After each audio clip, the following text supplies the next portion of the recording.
we're lucky, find a contractor. Oh, why is that?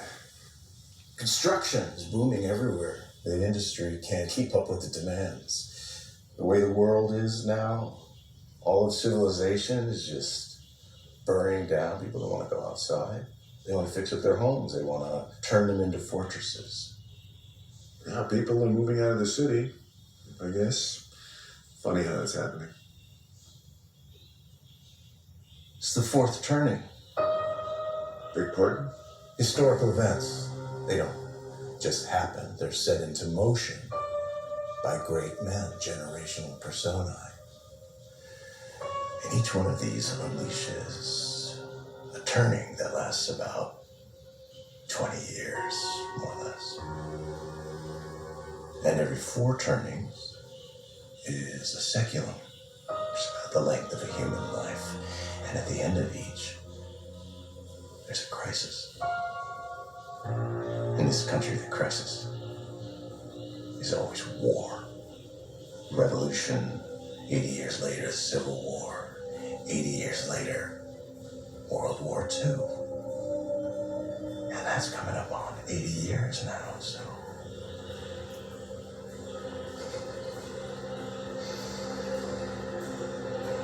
Something's about to happen. We could witness an event that could incite widespread conflict and violence throughout the Middle East, the likes of which we've never seen before. We're talking about the deaths of millions of people, not just in the Middle East, but around the world. Because it's not going to stop there. It's only where it starts. It will spread. Yet another in a string of incidents that precipitate a global conflict. And this could be it. This could be the trigger, depending on what is said in the speech. Now, I'm referring to a speech that's going to be given by Hassan Nasrallah, the Secretary General of Hezbollah. He has given Israel a clear, cut and dry ultimatum that if they do not withdraw all their forces from the Gaza Strip and declare an immediate ceasefire, that they are going to mobilize not only their forces, but the forces of the Muslim world abroad against Israel and its interests. In addition to the Hezbollah leader, the Brigadier General Esmail Khani, head of the Iranian Revolutionary Guard's Quds Force, who met in the Lebanese capital with Nasrallah on Tuesday, has also agreed to this ultimatum. So do you understand what this means? This means that this ultimatum, which will not be fulfilled, because Israel has not agreed to a ceasefire, contrary to what some people are saying. The U.S. White House has got them to agree to some tentative intermittent pauses, but not a ceasefire, certainly not a withdrawal from the Gaza Strip. That's never going to happen. And because now they've made this ultimatum, they are obligated to fulfill it, because there is a risk that they might lose popular support if they fail to fight on behalf of the Palestinian people. And that is not just Hezbollah, that's everywhere around the world. Okay, that is, in this Middle Eastern upheaval, this inciting of violence is not going to be limited to the Middle East. This is going to be the call to action to sleeper cells. Now we're going to break down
Burn it.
When a nuclear bomb or missile explodes near the ground, great quantities of earth and debris are sucked up into the fireball and carried by the prevailing winds before falling back to Earth. This material is radioactive fallout. The particles look like grains of salt or sand.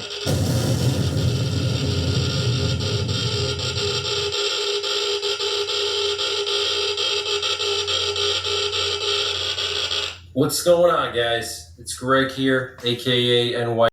So last night, the U.S. House of Representatives passed a resolution declaring that a nuclear-armed Iran cannot be permitted under any circumstances, and that the U.S. will use all means necessary to prevent that outcome.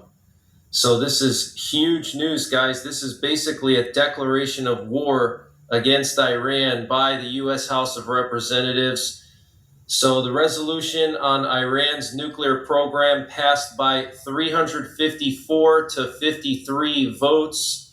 Only 50 Democrats, largely progressives, and 3 Republicans opposed this resolution. The legislation declares that it is U.S. policy that a nuclear-armed Iran cannot be permitted under any circumstances, and that the U.S. will use all means necessary to prevent that outcome. It also expresses American support for the freedom of action of partners and allies, including Israel, to prevent Iran from obtaining a nuclear weapon. So this is huge news, guys. Not only does this resolution say that the U.S. can use all means necessary to prevent Iran from getting nuclear weapons, but that it will also allow Israel and other allies to take action against Iran to prevent them from getting a nuclear weapon. So this is huge, guys, absolutely huge. It looks like the U.S. is setting up for a massive strike on Iran, and Putin signed a law revoking the ratification of the nuclear test ban treaty by Russia. So this would allow Russia to test nuclear weapons underwater and in the atmosphere. Okay, so that is absolutely huge. And last night we had a president.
Middle East.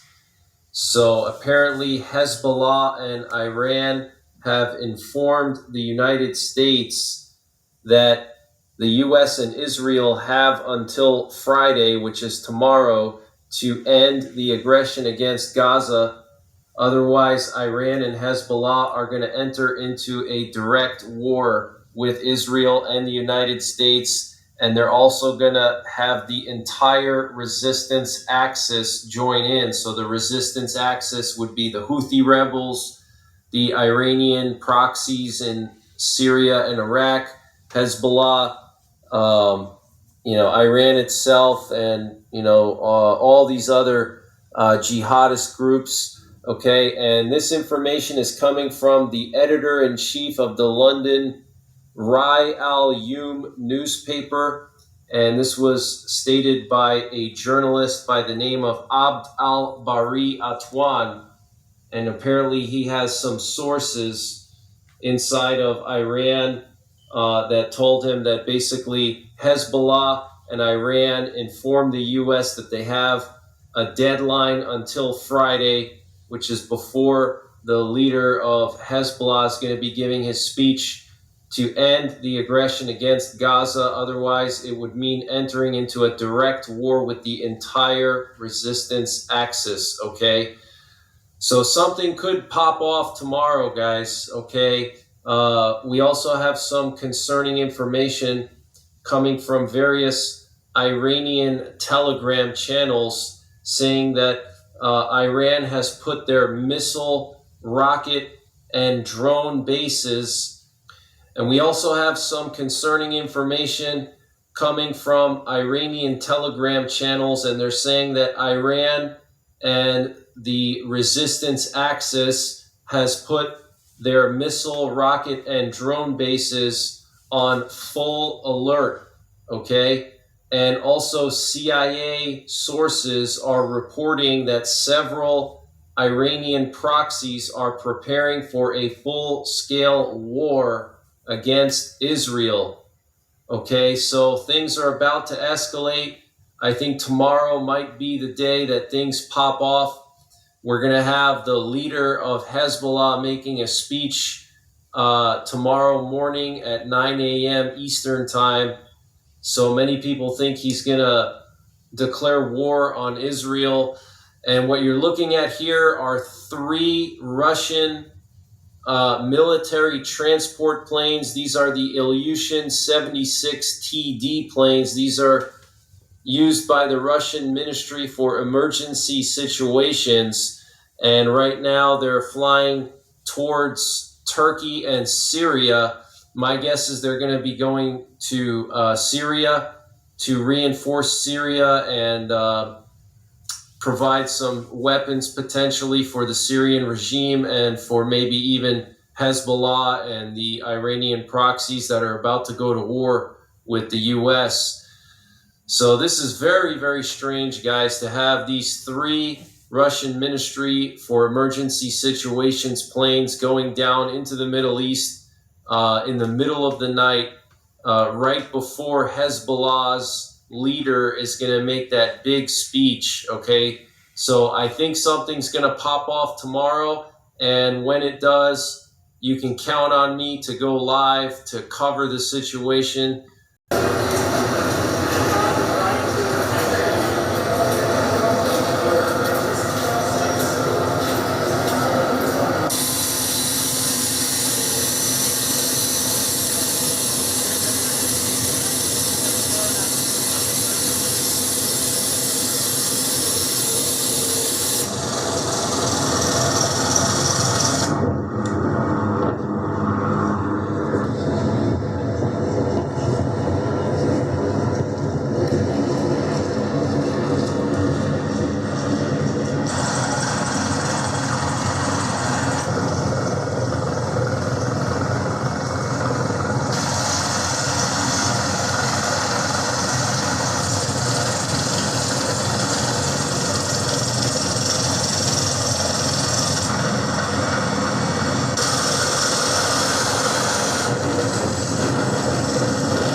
Eastern Time here in the United States, and I wanted to give you an update on the situation in the Middle East.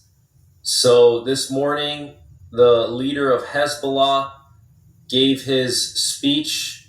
So I want to read to you some of the most important things he said. But basically, to summarize his speech, he said that Hezbollah already declared war on Israel on October 8th. So they've already been at war with Israel since October 8th. And to me, it sounds like this was just like a final warning to Israel and the United States, basically saying that if the US and Israel continue to push into Gaza, then Hezbollah is going to step up their attacks on Israel, okay? So a lot of people were saying that his speech was weak and he showed weakness, but I didn't get that at all. He said a lot of strong words here that were very concerning. So before I read to you the most important things he said, I just want to show you what we have going on over the U.S. So we have a B-52 nuclear bomber flying over Idaho right now, and we also have a combat Sentinel plane flying from Maine to Offutt Air Base, it looks like.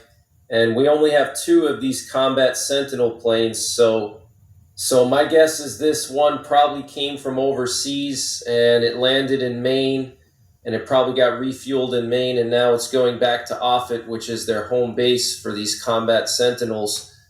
But the B-52 is definitely interesting. It was flying over southeastern Montana, over one of the Indian reservations here. The Hoover One Power Cordless Cleaning System.